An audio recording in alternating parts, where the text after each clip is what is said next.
Pemirsa, Wali Kota Prabu Muli Ridho Yahya hingga kini belum menemukan sosok yang tepat untuk mengisi kepala OPD yang masih dijabat oleh pelaksana tugas atau PLT. Salah satunya yakni Badan Pengelolaan Keuangan dan Aset Daerah atau BPKAD.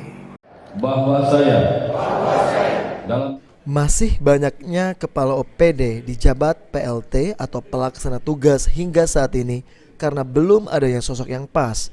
Menurut Ridho Yahya, calon yang bakal mengisi kekosongan kepala OPD bisa mengayomi anak buah.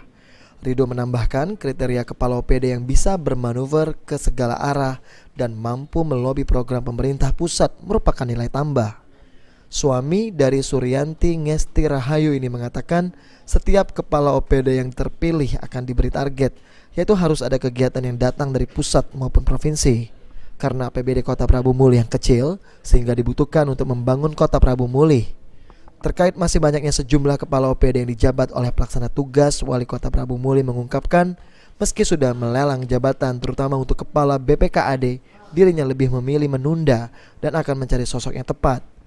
Mencari kepala dinas yang bisa begawe itu yang sulit gitu. Kalau sudah dapat aman gitu. Nah, tapi kalau dapat yang salah, nah itu pening gitu. Ini bermasalah pening gitu.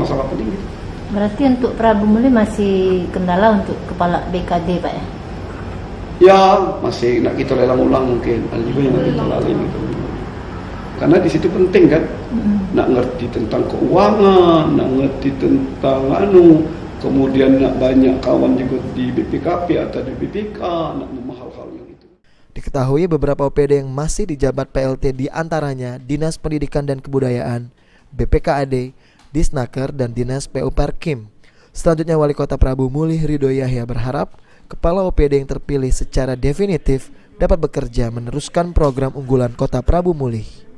Beni Firdaus, PAL TV.